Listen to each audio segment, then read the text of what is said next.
Salut les potos, c'est Sam the Bonnet Man pour la review de WWE Survivor Series qui a eu lieu dans la nuit de dimanche à lundi. Hier soir donc en direct depuis la Scott Red Arena à Saint-Louis dans le Missouri. Et donc en direct des États-Unis, donc diffusé en France sur internet, sur AB1 et sur le WWE Network pour ceux qui ont eu le courage et la force de se connecter dessus parce que c'était gratuit ce mois-ci.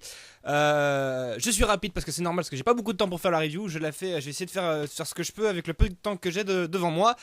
Et puis bah voilà, donc moi j'ai regardé le show en direct sur le network. Je me suis pas privé de regarder enfin un truc avec une très bonne qualité et en plus une connexion propre et constante, hein, donc pour regarder un show qui était voilà, donc, par conséquent gratuit.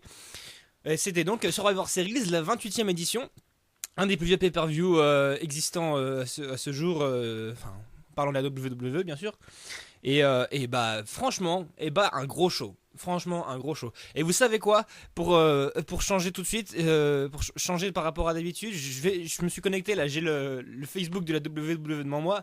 Chose que je fais à chaque fois, c'est que je donne le point de vue que les gens, l'opinion que les gens ont eu sur le show de sa manière globale. Et la WWE a posé la question à la fin du show. 8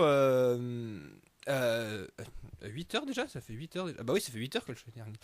Est-ce que vous avez aimé le show Survivor Series? Alors des non, on en a 767 et des yes, on en a 17 000.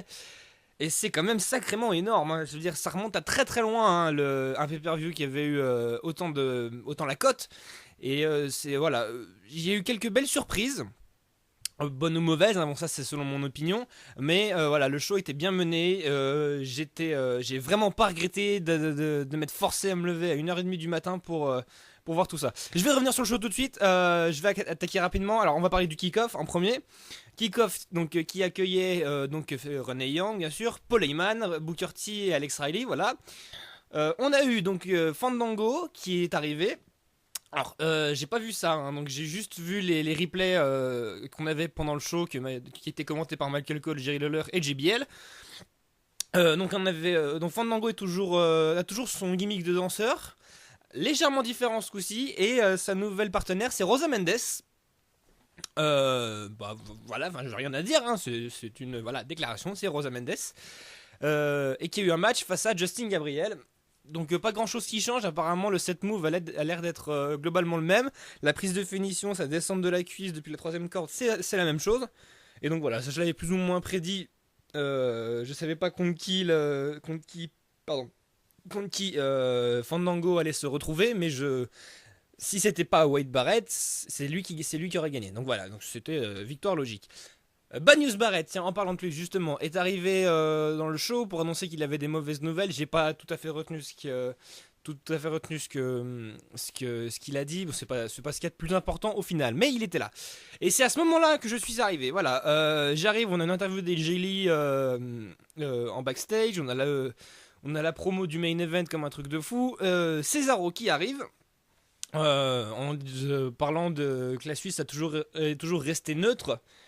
Donc en parlant de la Première Guerre mondiale, de la Deuxième Guerre mondiale, tout ça, et que là, du coup, il fait la comparaison avec la Team Authority et la Team Cena en disant pour une fois, qu'il va justement pas être neutre et qu'il préfère supporter la Team Authority. Team Authority, pardon. Et c'est à ce moment-là que Zeb Colter et Jack Swagger arrivent pour dire qu'eux soutiennent la Team Cena. Et puis là, on a un match. Donc c'est le premier match auquel j'assiste. Deuxième match du kick-off.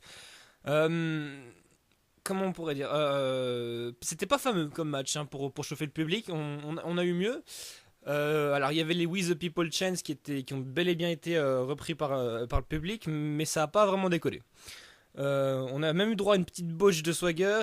Et ce qui est bizarre, ce qui est dommage, connaissant le talent de Cesaro, c'est qu'on n'a pas vu grand chose de lui au final. On a juste vu des German suplex. Et c'est tout. Et donc c'était un petit peu dommage, c'était un petit peu léger. Et le match, voilà, en soi, vu que Swagger a plus montré l'étendue de ses prises que Cesaro, bah, c'est lui qui a vraiment été mis en avant pendant ce match-là. C'était pas la meilleure des idées. Donc on a eu... donc voilà, c'est tout. Victoire de Jack Swagger qui a gagné par soumission. J'ai mis la note de 2,5 sur 5. parce que voilà, je pense que connaissant Césaro, on aurait pu avoir quelque chose de mieux. Ouais, voilà. Et puis tout de suite après, on a pratiquement coupé la célébration pour montrer une limousine noire qui arrivait à l'intérieur, Vince McMahon. Et c'est là que le kick-off s'est terminé. Alors je peux pas donner de vision globale que sur le kick-off parce que j'en ai raté plus de la moitié. Mais bon, après vous pouvez vous faire votre opinion vous-même en allant le voir sur YouTube, il n'y a pas de souci. De toute façon, il sera disponible partout, il n'y aura pas de problème. C'est à ce moment-là que le show démarre pour de bon. Et j'ai tout de suite remarqué d'ailleurs un truc qui m'a un peu choqué, qui m'a interpellé. C'est que le décor de l'arena, je parle de l'écran et des fois on rajoute pas mal de choses. Je sais pas, je prends l'exemple de Money in the Bank, il y a des échelles de partout. Quand vous avez Elimination Chamber, il y a une espèce de cage qui est créée avec les bouts de structure en ferraille. Enfin voilà, il y a dans le décor, je parle, bien sûr. Et là, c'était un truc complètement semblable à ce qu'on avait à Raw en fait. C'était le même décor, la même structure que Raw.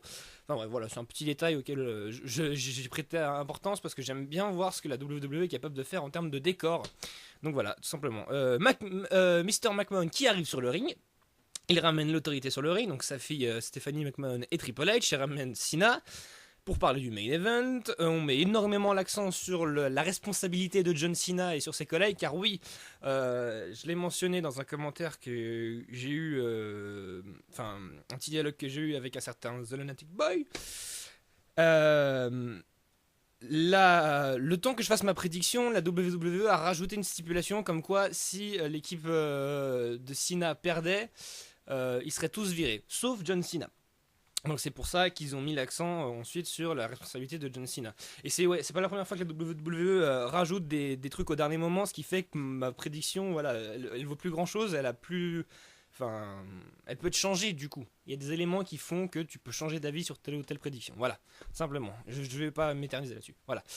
Stephanie McMahon est quand même persuadée du coup qu'elle aura toujours un rôle majeur à jouer, même s'ils perdent. Ce que Vince McMahon contredit en lui disant que la seule personne pouvant les ramener au pouvoir s'ils perdent, ce sera John Cena. Voilà, tout simplement. Et ça s'arrête là. On a le premier match du show, à savoir le match pour le titre par équipe. Goldust et Stardust, les actuels champions qui défendaient leur titre face à Mizdow et le Miz, face à Los Matadores et face aux Usos. Alors les règles sont un peu plus sont différentes que de ce que je pensais. C'est-à-dire qu'en fait il y a toujours que 2 catcheurs sur le ring malgré le fait qu'il y ait 4 équipes. Ce qui veut dire que n'importe qui peut faire entrer n'importe qui sur le ring n'importe quand. Voilà, tout simplement. Donc par exemple un Los Matadores pouvait taguer un frère Russo ou Goldust ou Stardust, enfin n'importe qui, quoi, vraiment n'importe qui. C'était au final intéressant, c'est presque une bonne idée, voilà.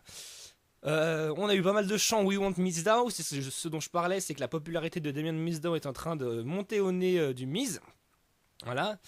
Et donc en soi, on a eu un match avec pas mal de vitesse, beaucoup de vitesse d'ailleurs, bien travaillé. Mizdow qui est pas resté beaucoup sur le ring, soit à cause du Miz qui l'empêchait de rentrer, soit à cause de Goldust qui s'est fait rentrer en s'étant tagué lui-même. Voilà. On a une fin de match complètement folle, un truc de fou, ça partait dans tous les sens avec un espèce de powerbomb suplex avec Goldust et Stardust et les Los Matadores. À ce moment-là, il y a Uso qui arrive, il y a Jimmy Uso ou Jay, je sais plus, qui est arrivé pour faire un saut de la 3ème corde. Juste avant qu'il saute, il y a le Miz qui a tapé pour rentrer sur le ring, qui a fait un tag. Et il est resté sur le coin du ring, et c'est à ce moment-là que Damien Mizdow est arrivé pour faire son tag, et c'est lui qui a posé le tombé, donc c'était sur Goldust, si je dis pas de bêtises. Et du coup le match s'est terminé comme ça. C'est Damien Mizdow qui a fait le tombé victorieux. Et donc nouveau champion par équipe en la personne du Miz et Damien Mizdow. Voilà, le match à la fin ça donnait vraiment ouf. Et grand dame du Miz d'ailleurs. Parce que du coup c'est lui qui était complètement estomaqué de voir qu'il s'était fait voler la vedette sous le nez. Mais par contre c'est lui qui en a profité, il a pris les 2 titres à la main, alors que Damien Mizdow lui se contentait de reproduire les mouvements du Miz tout simplement.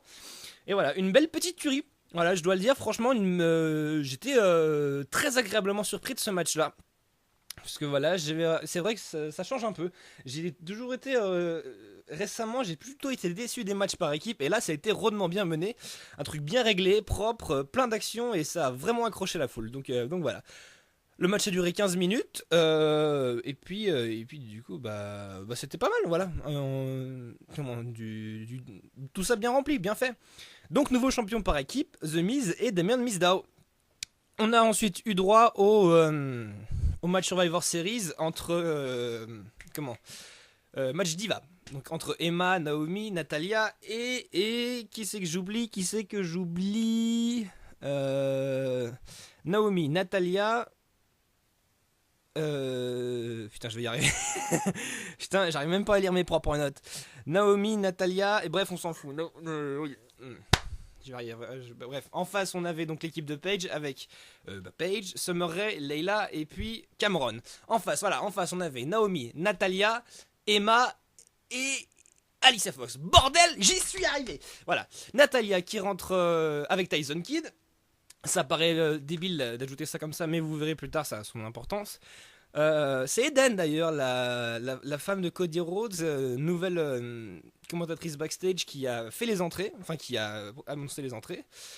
Et d'ailleurs pendant les entrées ça m'a permis d'enfin me rendre compte que je suis amoureux de Paige, je suis amoureux aussi de Layla, je suis amoureux de Eva Marie. Bon, elle était pas dans le show, on s'en fout. Voilà, on s'en fout.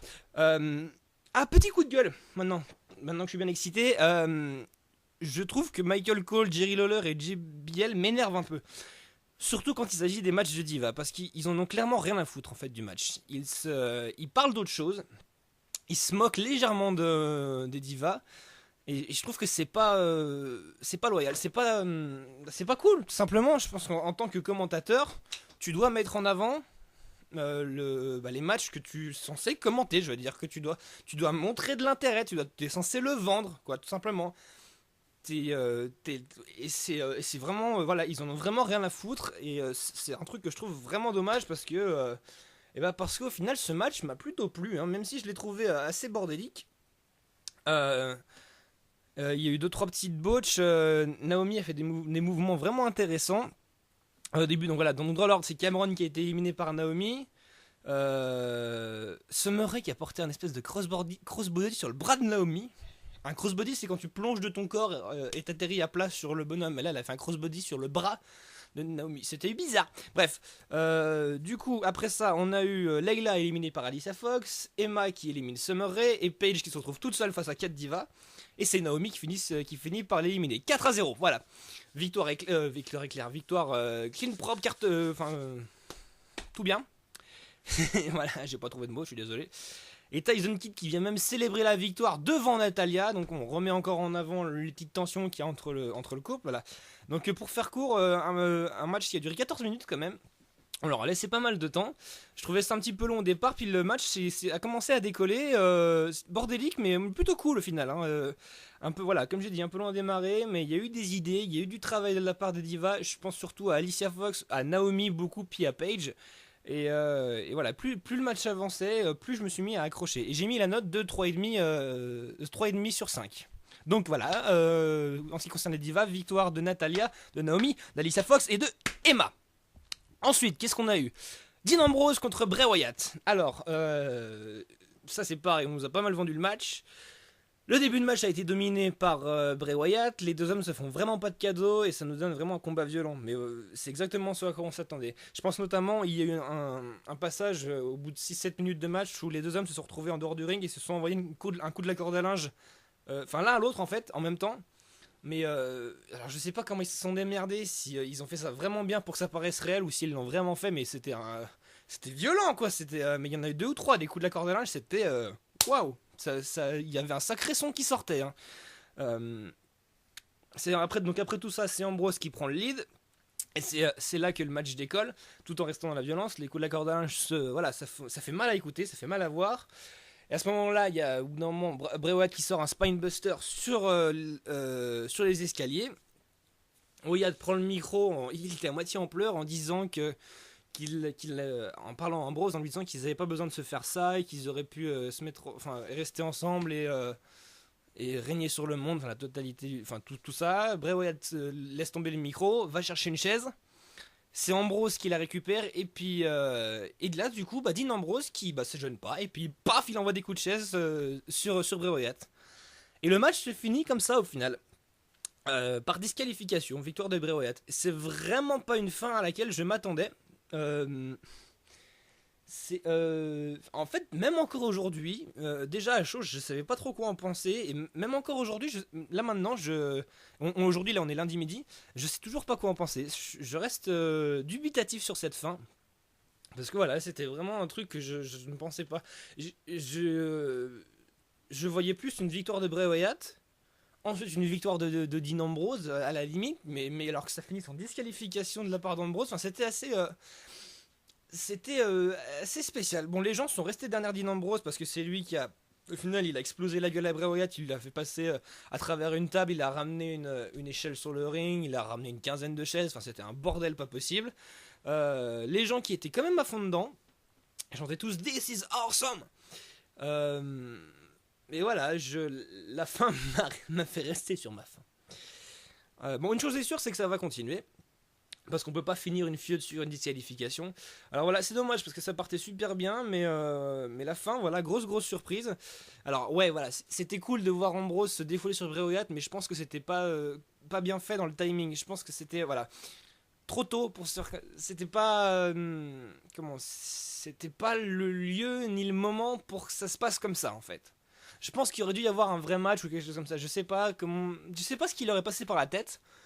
Euh, Au final, je vais pas dire que ça colle pas parce que voilà, c'est un truc, je sais pas par quel bout le prendre, sous quel angle regarder tout ça, et c'est assez particulier. C'est la première fois que ça m'arrive. Voilà, j'ai hâte de voir ce que ça va, les explications qu'il va y avoir à Raw parce que ça va continuer. C'est obligé que ça continue. Et d'ailleurs, maintenant que j'y pense, après le match suivant, ils ont annoncé que les deux hommes se réaffronteraient du coup, premier match programmé. Ambrose et Bray Wyatt vont se réaffronter à TLC, le prochain pay-per-view, dans un match tablé chez les chaises. Voilà, chose que j'attendais, que j'avais plus ou moins prédit, et bah je suis content. On verra ça le 14 décembre. En ce qui concerne en tout cas le match de Survivor Series, donc victoire de Bray Wyatt par disqualification, un match qui a fait 14 minutes. Et vu que c'était pas la meilleure fin pour ce match, je vais le juger sur son contenu et j'ai mis 4 sur 5, voilà, tout simplement. Ensuite, on a rajouté un match, bien sûr, un match légendaire avec une attente de fou, les gens qui étaient captivés par un combat de dingue. Voilà, c'était Adam Rose et son bunny, son lapin en peluche, là, enfin bref, sa mascotte à la con, qui affrontait Titus O'Neil et Heath Slater dans un match par équipe. Alors c'est un match qui a été programmé pendant le show parce qu'il faisait la promo des nouveaux jouets WWE. Et puis c'est à ce moment-là qu'Heath Slater et Titus O'Neil sont arrivés, puis il y a eu une espèce de connerie, puis ils ont programmé le match comme ça, badaboum. Et une victoire très rapide, après un tombé du bunny sur Heath Slater, je crois, en fait, voilà. Le match s'est déroulé super vite, ça a duré 3 minutes, je crois, 2-3 minutes. Et c'est même d'ailleurs donc le lapin qui est parti en se faisant porter par l'Exotic Express, donc la petite foule avec laquelle se trimballe Adam Rose tout le temps. C'est eux qui ont embarqué The Bunny, ils l'ont porté comme ça, à bout de bras, et c'est Adam Rose s'est retrouvé tout seul sur le ring comme un couillon, sans savoir quoi faire. Il était complètement estomaqué. Alors, voilà, c'est tout ce que je peux vous dire en fait au final, parce que j'ai même pas eu le temps. J'ai dû voir 10 secondes du match parce qu'en fait j'étais en train de décrire les notes du match d'avant, de finir ce que j'écrivais, parce que là tout est écrit sur mon ordinateur. Et pendant que j'écrivais ça, j'avais le son du match dans les oreilles, sur un autre ordi, enfin bref, on s'en fout. Et j'ai juste tourné la tête au moment où j'ai vu le lapin faire le tomber et gagner le match, et du coup j'ai fait ah ouais d'accord, donc j'ai rien vu quoi, normal.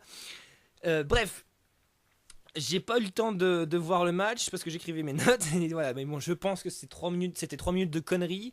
Je sais pas, je peux pas dire que c'était mauvais, j'ai même pas vu le match au final, je peux même pas juger. J'ai mis 2 sur 5, mais je crois que je vais même pas mettre la note au final parce que j'ai rien vu.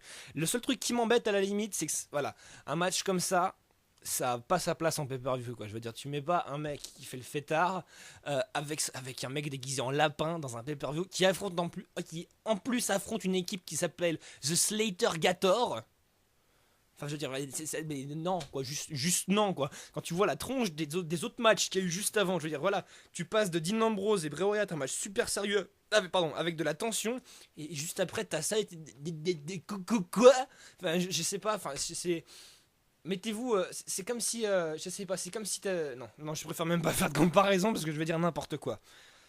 Donc du coup, victoire de The Bunny et de Adam Rose, voilà. Juste après, on a eu Roman Reigns.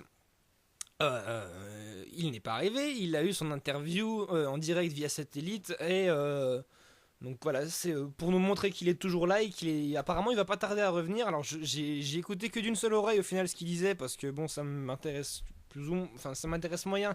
Je pense que Roman Reigns en fait devrait pas entretenir sa convalescence, il aurait vraiment dû maintenir le suspense pour surprendre les gens le jour de son retour en fait parce que là on sait tous qu'il va arriver plus ou moins, on va plus ou moins l'attendre à à Raw ou peut-être à TLC, on sait pas trop, on verra bien.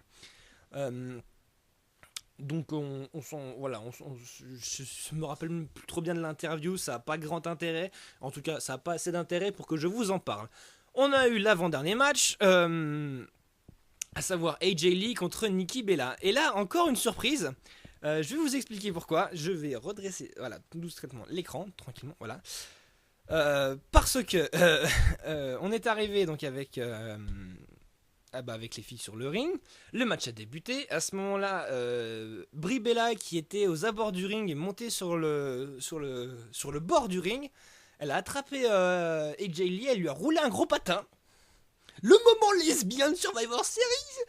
Et juste après ça, Nikki Bella a attrapé AJ Lee pour lui porter sa prise de finition, le rack. Elle l'a posé, tombé, 1, 2, 3, nouvelle championne des divas, Nikki Bella. Alors, il y a plusieurs choses à dire. Je vais être rapide par contre. C'est donc, je pense que vous l'avez compris, c'est une grosse référence à ce qui s'est passé à WrestleMania 28, si je dis pas de bêtises. Là où AJ avait embrassé Daniel Bryan juste avant son match face à Sheamus. Il défendait le titre poids lourd. Et elle a embrassé Daniel Bryan. Et juste après ça, Daniel Bryan s'est pris le Brogue Kick et il a perdu son titre en 18 secondes. Et ils ont fait exactement la même. Je pense que c'était un clin d'œil pour se moquer. C'est le truc qui me fait rire en fait dedans. C'est que Brie Bella et Daniel Bryan sont ensemble dans la vraie vie. Puis ils l'étaient aussi au moment de WrestleMania 28, je crois. Et donc je pense qu'il y a eu un petit coup de pique. Bon, j'ai du mal à expliquer comment. Enfin, si vous voyez le décor, je pense que vous comprenez ce que je ressens. Et ce que les gens peuvent ressentir. Et grosse surprise d'ailleurs, Brie, qui lors de la victoire quand sa sœur a été annoncée victorieuse, avait un gros smile. Qui était donc du coup de son côté, ça m'a surpris, c'est bizarre. Il lui reste que 2 jours à supporter sa sœur et elle est super contente pour elle. Alors, point d'interrogation. Je sais pas quoi penser, et on verra. On verra bien ce soir à Raw. Alors, en soi, globalement, dans le match, c'est sympa de nous faire faire un truc comme ça. C'est rigolo de nous faire un petit clin d'œil, mais bon, après, sans déconner, nous faire attendre pendant un mois une confrontation entre Nikki et AJ Lee avec Brie Bella qui était plus ou moins, enfin qui était en tension avec sa sœur, et nous vendre tout ça tout bien comme il faut, et pour en arriver là à ça, c'est de la merde. Non, c'est pas une question, c'est de la merde. Non, franchement, enfin en plus Nikki Bella elle est championne quoi. Non mais vivement demain pour les explications quand je veux dire et voilà, mais bon, je savais pas trop quoi en penser. J'étais vraiment mitigé en fait parce que je trouvais ça intéressant de se moquer de Daniel Bryan et d'AJ comme ça, mais en même temps Nikki Bella championne comme ça quoi, je veux dire, c'est vraiment lamentable quoi. Ça a foutu AJ, ça lui a fait ça a niqué son personnage hein, si on extrapole un petit peu. Donc il va y avoir demande de rétribution, il va y avoir ça va bouger un petit peu. Et d'ailleurs par contre un des bons côtés de ce match là, c'est que au moins le taux d'intérêt des gens, et même du mien d'ailleurs, est remonté, parce que voilà, c'était le point fort, voilà, c'est la moquerie envers Jelly et Daniel Bryan. Enfin bref, voilà, cette petite référence à WrestleMania 28, et c'était particulier, mais pas désagréable. Et donc voilà, alors niveau de la note, bah, je crois que ça va être un peu comme le match d'avant, quoi, Adam Rose et The Bunny, quoi. Je vais quand même en mettre une parce que il y a une référence à une référence à autre chose, donc à WrestleMania 28. Bah non, d'ailleurs non. Non, même pas, non, parce qu'il y a juste ça en fait, ça fait même presque pas partie du match parce qu'il y a juste une prise de finition puis basta quoi. Donc non, pas de note, simplement. Voilà, donc Nikki Bella, nouvelle championne des divas.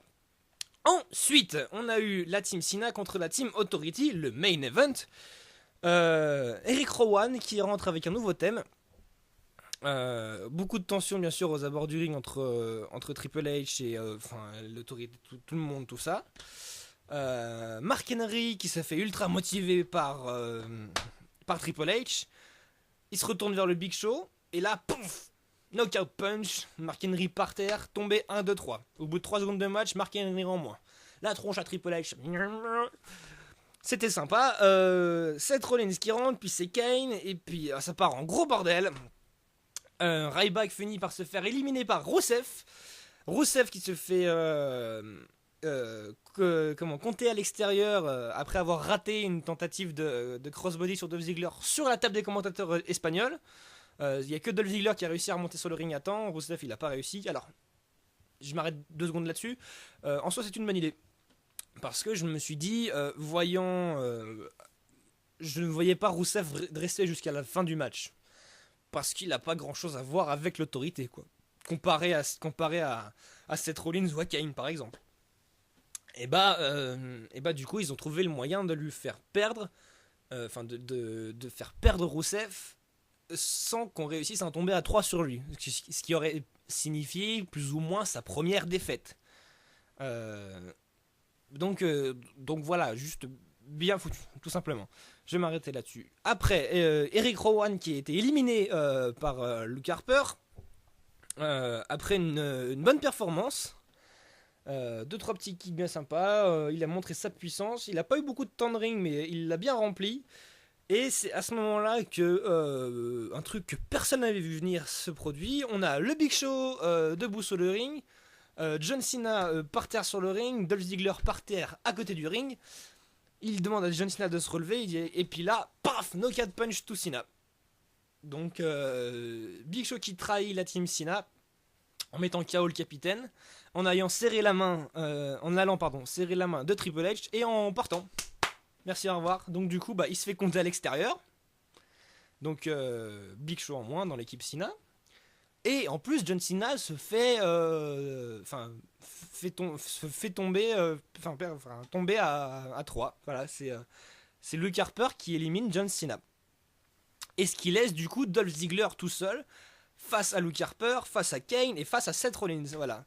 Donc à ce moment-là, on se dit tous, ça y est, c'est bon, c'est mort. Mais voilà, moi connaissant un petit peu, pensant ce que la WWE est capable de faire avec ce genre d'affaires-là, je me suis dit, ils vont quand même pas faire une fin de match comme ça en éliminant Dolph Ziggler n'importe comment. Il va se passer un truc. Et du coup, je vais vous raconter ce qui s'est passé. Donc Dolph Ziggler qui s'est battu comme pas possible, un truc de dingue. Il était complètement KO même avant de se retrouver tout seul face aux 3 bonhommes. Il a réussi à se relever, il s'est sorti d'une dizaine de tombées. Il a réussi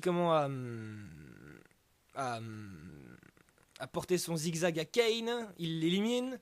Il élimine Luke Harper avec un roll-up et il se retrouve tout seul face à Seth Rollins, enfin en 1 contre 1. Et ultime confrontation, les gens sont à fond. Moi aussi, je commence à partir en vrille parce que je me dis putain, Dolph Ziggler, voilà. Et c'est là où, attends, je fais une petite pause. C'est là où ça a été intéressant, c'est que c'était l'équipe de Cena, mais au final, Cena c'est presque celui qu'on a le moins vu sur le ring. Hein. C'est impressionnant. Il a porté juste une fois sa prise de finition. Et c'est tout, on l'a très très peu vu, hein. Je crois qu'il est resté 2 minutes sur le ring, Cena, hein, tout plus. Hein. Alors que le match a quand même commencé. J'ai quelque chose. Il a commencé à 4h11 et il a dû se finir vers, je sais pas, 5h moins. Il a duré 40 minutes le match à peu près. Hein. Presque pas, enfin au moins une demi-heure, hein, facilement. Hein. C'était impressionnant. Du coup, à ce moment-là, donc Dolph Ziggler, Seth Rollins, grosse confrontation. Ils se sortent des tombées. Et à ce moment-là, zigzag de Dolph Ziggler sur Seth Rollins. Et là, Triple H en a marre. Il est tellement sous tension qu'il finit par sortir l'arbitre du ring. Il le met KO. Un autre arbitre qui arrive. La même chose. Et puis c'est à ce moment-là qu'il ramène un autre arbitre. Et là, alors là, je ne peux pas exactement vous dire ce qui s'est passé. J'ai eu un tout petit bug sur ma connexion. Et à ce moment-là, il y a une musique qui se déclenche. Et tenez-vous bien, qui c'est qui débarque? Sting! Sting qui débarque à pied comme ça tout doucement sur le ring, qui dit pas un mot, qui se met devant Triple H sur le ring. Alors à ce moment-là, tout le monde était KO à l'extérieur. Hein. Jamie Noble, Joey Mercury, Kane, ils étaient déjà tous partis. Même Stephanie McMahon, elle était par terre. Il restait plus que Triple H debout qui faisait ce qu'il pouvait pour mettre KO Dolph Ziggler. Et donc là, il y a Sting qui arrive. Les deux hommes se fixent pendant une minute et demie, quelque chose comme ça. Puis c'est Triple H qui attaque et c'est à ce moment-là que Sting porte son fameux reverse DDT sur Triple H, le mettant KO. À ce moment-là, Sting, du coup, voyant les deux hommes par terre, hein, Dolph Ziggler et Seth Rollins, retourne Seth Rollins et il lui pose Dolph Ziggler dessus. Il y a un arbitre qui se réveille juste à temps pour faire le tomber à 3. Et du coup, Dolph Ziggler qui devient victorieux, seul survivant. Et du coup, la Team Authority a perdu. C'est la Team Cena qui a gagné. Et je me suis fait surprendre. Mais voilà, je ne regrette rien parce que ce match, c'était vraiment une tuerie. C'est parti dans tous les sens. Quoi. J'avais plus de batterie sur ce PC-là, donc j'ai pas pu noter tout ce que je pensais sur le moment. Mais voilà, ça partait dans tous les sens. C'était rudement bien mené. Il y a 2-3 petits points négatifs. Je vais revenir dessus très rapidement après. Mais voilà, c'était très bien foutu. L'accroche du public, alors franchement j'ai jamais vu ça, hein. C'était les gens ils étaient vraiment à fond dedans quoi, donc du coup à la fin du match Dolph Ziggler est sorti du ring. Sting était déjà parti depuis quelques minutes. Dolph Ziggler est sorti du ring pour célébrer sa victoire. Il a été rejoint sur le haut de la scène par John Cena qui l'a félicité après un câlin gay et puis voilà, je pensais que le show allait se finir là-dessus. Et du coup, ce qu'on a vu, par contre, c'est Stephanie McMahon qui retrouve ses esprits, qui rejoint Triple H sur le ring en lui demandant ce qui s'est passé. Puis, il y a Triple H qui dit rien, il est complètement estomaqué, il essaie de se remettre de son reverse DDT. Et puis, Stephanie McMahon qui commence à péter un câble en disant que c'était pas possible, que c'était pas terminé, tout ça, et qu'elle devenait, elle commence à devenir à moitié folle dingue. Et c'est à ce moment-là que le show s'est terminé.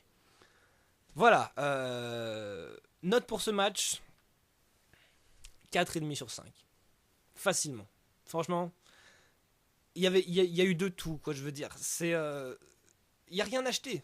Le seul truc voilà, qui pourrait éventuellement me déranger, c'est que le heel turn du Big Show, au final, est presque passé au second plan. Parce que si on regarde ce match, il y avait tellement de choses qu'il y en a 2 ou 3 qui sont passées. Pour moi, les choses majeures de ce match-là, de mon point de vue, on a le heel turn du Big Show, bien sûr la victoire finale de la Team Cena, on a, je vais y arriver, on a la surperformance de Dolph Ziggler, le fait que Cena soit pas resté non plus beaucoup sur le ring, on a l'arrivée de Sting, voilà, ça fait quand même c'est gros, hein, quand même, 4 gros événements comme ça, alors qu'en général on en a un par pay-per-view. Là, on en a eu 4 en un seul match. C'est vrai que ça a fait passer le heel turn du Big Show un peu au second plan. Et en plus, ayant la Team Authority qui perd, pourquoi du coup? Pourquoi? Heel turn complètement inutile au final, parce que le Big Show a décidé de rejoindre l'autorité alors qu'elle a perdu son match genre un quart d'heure après, quoi. Donc, voilà. Je sais pas trop quoi en penser juste de ça, mais voilà, tout le reste c'était vraiment énorme. Les gens ils en pouvaient plus, moi j'étais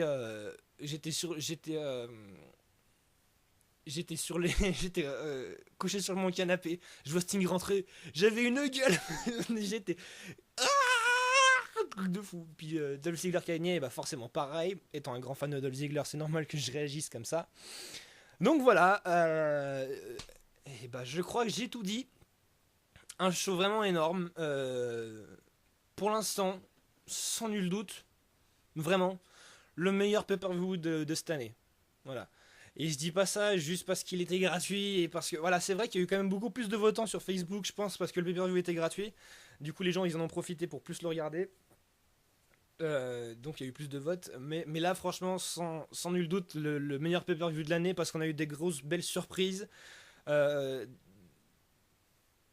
des trucs voilà, intéressants qui nous donnent envie de voir ce qui va se passer à Raw parce que voilà, Survivor Series est déjà en fait, ce qui était assez rigolo, c'est qu'en général, les pay-per-views, voilà, comme je le dis déjà, j'ai déjà dit plusieurs fois, c'est la conclusion d'une rivalité, c'est le point final. Alors que là, on a eu que des points de suspension au final. On a eu des fins qui nous ont permis de nous mettre le doute et de nous faire nous demander ce qui va se passer dans la suite.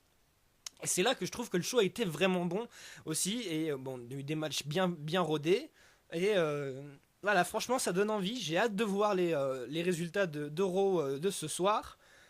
Qu'est-ce qu'on va pouvoir nous proposer? Parce que voilà, il va y avoir vraiment énormément de choses nouvelles. Il y aura bien sûr, en ce qui me concerne, une review de Monday Night Raw. Voilà, je vais regarder le show. Euh, et puis bah je vous donnerai mon opinion tout ça. Donc voilà. Ma review de Survivor Series, eh bah, elle est terminée. Vu que le pay-per-view était gratuit, je vous conseille vivement si vous l'avez pas vu d'aller le voir parce que c'est une belle petite tuerie. Voilà. Je reste formel là-dessus. Le meilleur pay-per-view de cette année, de l'année 2014, sans nul doute. Voilà, simplement. Meilleur que WrestleMania. Voilà, meilleur que tous les autres de toute façon. Et bah en parlant de pay-per-view, et bah si voilà, en mettant de côté la review de demain, de ce qui va se passer ce soir, nous on se retrouvera pour WWE Tables, Ladders and Chairs qui aura lieu, je ne sais plus où, qui aura lieu donc en tout cas le dimanche 14 décembre. Donc on va avoir un délai assez court, on va avoir que 3 semaines entre les deux pay-per-view, mais les choses vont devoir s'accélérer assez rapidement et on va très progressivement arriver vers la road to WrestleMania. Et je pense que l'arrivée de Sting montre le début de cette road to WrestleMania. Voilà, bah pour une fois, je me suis pas trop mal exprimé aujourd'hui. C'était pas plus mal. Voilà, c'est tout en ce qui me concerne. C'était Sam the Banetman pour la review de WWE Survivor Series 2014. Je vous souhaite une bonne journée, un bon appétit, joyeux Pâques, joyeux Noël. Et puis bah, tout ce qu'on peut vous souhaiter de bien. N'hésitez pas à partager la vidéo, à liker, à commenter, à aller sur la page Facebook, à laisser des coms. Il n'y a pas de souci, je suis toujours là pour discuter de catch, ça me fait rudement plaisir. Et puis bah voilà. C'était tout et bah je vous souhaite tout plein de choses et puis à tout plus les amis. Bonne soirée, bonne bourre et à ciao ciao ciao ciao plus ça.